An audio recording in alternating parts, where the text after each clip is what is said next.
Bonjour mes amis, alors aujourd'hui on va parler finance et évidemment c'est en relation avec ce qui se passe en ce moment à la bourse, enfin, dans toutes les bourses mondiales, évidemment, hein, aucune bourse n'a été épargnée. Et donc plus précisément je vais essayer d'expliquer clairement et simplement ce qui se passe depuis quelques jours donc sur les bourses mondiales. Alors évidemment on vous a parlé dans les médias de risque de récession aux États-Unis. Bon, il y a des chiffres qui permettent de dire que effectivement on se dirige vers une récession, d'autres chiffres qui nous permettent de dire que non, l'économie américaine est solide, donc c'est pas encore probant, mais oui, on peut détecter certains risques. Par contre, l'Europe est bien en récession. Là, il n'y a pas d'interrogation particulière. On est certain que l'Europe est en récession. Bon, mais est-ce que ça provoque une chute des bourses mondiales? Non. À la rigueur les bourses européennes, mais pas forcément les bourses en Asie ou en Amérique et dans les pays en voie de développement. Donc, je vais essayer d'expliquer donc ce qui a déclenché cette descente brutale des bourses et on va essayer aussi d'être le moins technique possible, même si la cause de cette chute brutale est technique. Alors, en fait, elle a un nom, cette technique, ça s'appelle le carry trade, ou alors, en français, on peut l'appeler opération de portage. Bon, mais je vais utiliser le terme anglo-saxon parce que c'est celui qui est le plus réputé, et le plus connu et le mieux compris. Alors, de quoi s'agit-il ? Alors c'est très simple, il s'agit d'emprunter dans une devise à faible taux d'intérêt et d'utiliser donc ce prêt pour financer l'achat d'une autre devise à un taux d'intérêt plus élevé. Ainsi, le différentiel entre les deux taux d'intérêt représente le profit généré par le spéculateur. Voilà, donc je pense que la définition est suffisamment claire pour expliquer ça. Alors, je vais vous éclairer autrement. Le carry trade existe depuis très longtemps. C'est pas quelque chose de nouveau, c'est pas une technique nouvelle. En fait, et vous allez être surpris, peut-être, c'est que les banques traditionnelles font du carry trade depuis toujours. En fait, c'est leur cœur de métier. Elles utilisent les fonds déposés sur les comptes courants de leurs clients en les rémunérant un peu ou pas du tout, et elles prêtent ces montants à d'autres clients avec un taux d'intérêt beaucoup plus élevé. Alors, je donne un exemple, théorique bien sûr. Je dépose 10 000 euros à la Société Générale. Voilà, une banque française. Ça peut être n'importe quelle autre banque, bien sûr. Sur un compte courant ouvert en mon nom. La banque me donne généreusement 0,5% par an d'intérêt. Donc elle rémunère mon argent à 0,5% par an, mais elle va utiliser ces 10 000 euros, elle va les prendre de mon compte. Évidemment, ils seront toujours sur mon compte quand je regarderai sur mon application mobile ou sur mon ordinateur. Mais cet argent va être pris par la banque, va être utilisé par la banque et va être prêté à monsieur X qui veut s'acheter une nouvelle voiture à un taux de 8% par exemple. Je sais pas quel est le taux sur l'achat des véhicules, mais bon, c'est théorique, hein, tout ça c'est théorique. Donc le différentiel de taux constitue donc le profit de la banque. Hein, 8 moins 0,5. Voilà. Donc ça, encore une fois, ça montre à quel point cette technique n'est pas nouvelle. Alors, pour en revenir à notre cas actuel, on va prendre le yen et le dollar américain, puisque c'est ça qui a déclenché la crise, ou le crack, ou le mini-crack, vous l'appellerez comme vous voulez. Alors par exemple, j'emprunte du yen à un taux de 0,1%, c'est à peu près le taux aujourd'hui, je crois. Je convertis ces yens en dollars américains, puis j'utilise ces dollars américains, par exemple, pour les placer à un taux de 5%. Mais je vais vous indiquer plus tard qu'on peut faire des choses encore plus risquées. Alors, quel est le risque dans ce type d'opération? Alors, le principal risque, c'est la variation du taux de change. Yen, dollar. Alors, lorsque la Banque du Japon vend du yen sur le marché d'échange et achète des dollars américains, pour maintenir donc le yen au plus bas, elle aide les exportateurs japonais puisque les produits japonais produits au Japon par les Japonais en yen coûtent moins cher puisque la monnaie est basse, hein, c'est un principe économique. Donc ça aide les exportateurs et ça aide aussi à maintenir les taux d'intérêt bas. Donc ça aide au financement des entreprises japonaises et des ménages japonais, hein, quand ils veulent s'endetter pour acheter de l'immobilier, un véhicule ou toute chose qu'on peut acheter à crédit.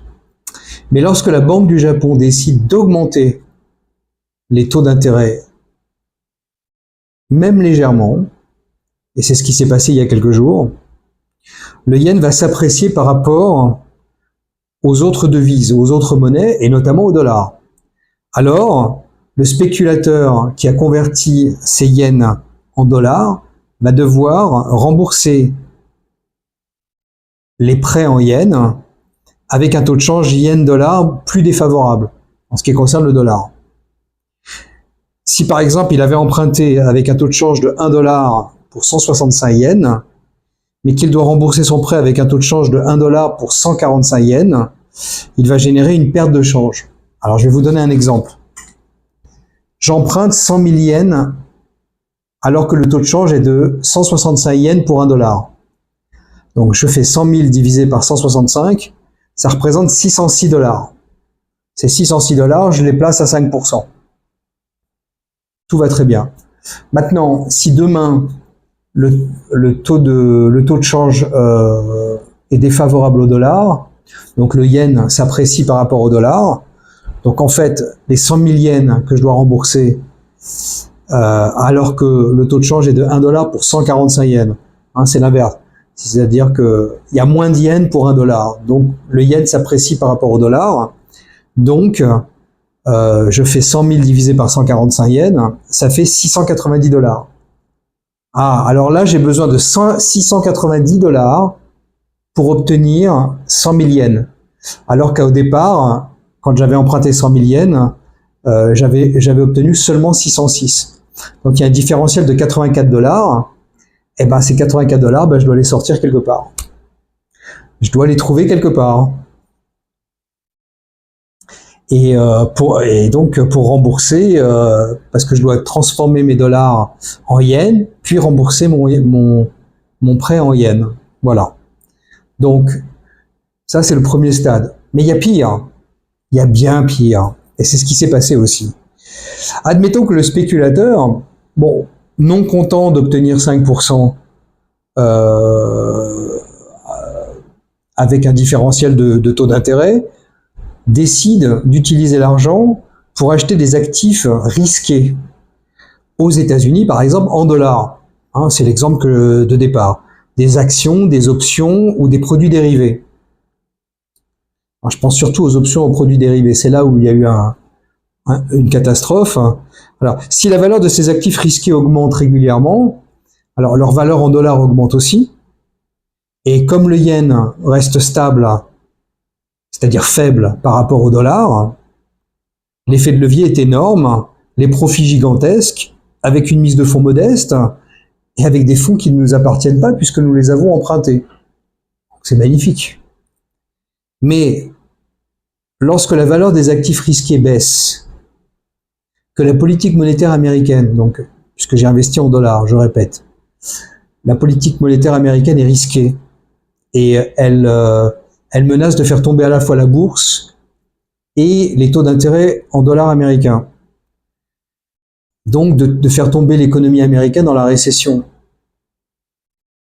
Enfin, je reprends, c'est pas faire baisser les taux d'intérêt aux États-Unis n'est pas forcément ne va pas forcément déclencher une récession, mais ça peut provoquer des remous, par exemple faire fuir des capitaux vers des pays qui rémunèrent beaucoup mieux l'argent. Bon, enfin ça c'est autre chose. Donc le taux de change dollar américain est moins favorable et on a donc la situation actuelle. Alors, une autre application possible de cette méthode, de cette opération de portage au carry trade, c'est d'emprunter en yens afin de constituer un portefeuille d'actions de sociétés japonaises offrant des dividendes substantiels. Les dividendes, c'est ce que la société verse à ses actionnaires. Alors par exemple, c'est ce qu'a fait Warren Buffett en 2020. Il a investi plus de 6 milliards de dollars dans 5 sociétés de trading japonaises. Alors Mitsubishi et Sumitomo, par exemple, qui sont des sociétés connues. Et pour cela, il a emprunté donc à 0,1% pour collecter un dividende à peu près 3%, 3-4%, ce qui est pas mal. Mais là, il a évité le risque de change, le risque de taux de change, parce que il remboursait ses prêts en yens, libellés en yens, avec des yens, pas avec des dollars. Donc, il a éliminé le risque de change, le risque de taux de change. Alors, tout ce que j'ai décrit précédemment et tout ce que j'ai exprimé dans la version yen-dollar peut aussi se faire dans d'autres paires de devises, yen, euro, etc., etc.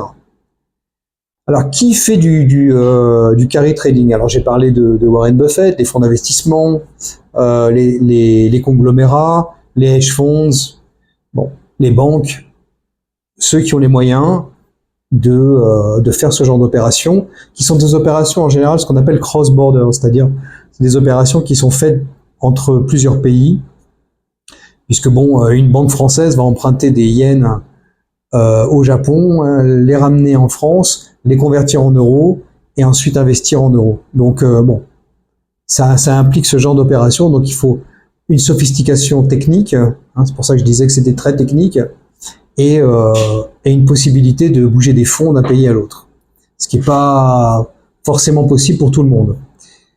Alors bien sûr, il existe des produits financiers, j'ai parlé beaucoup de risques de taux de change. Il existe des produits financiers ou d'assurance qui permettent à ces spéculateurs de couvrir le risque de change, mais cela est souvent très coûteux et rend l'opération de portage beaucoup moins rentable. Donc on s'en passe. Alors voilà pourquoi, voilà comment un événement monétaire au Japon peut déclencher une tempête boursière mondiale. C'est l'effet papillon japonais. L'effet du papillon japonais. Voilà, donc j'espère que ça vous a plu. À bientôt pour une prochaine vidéo.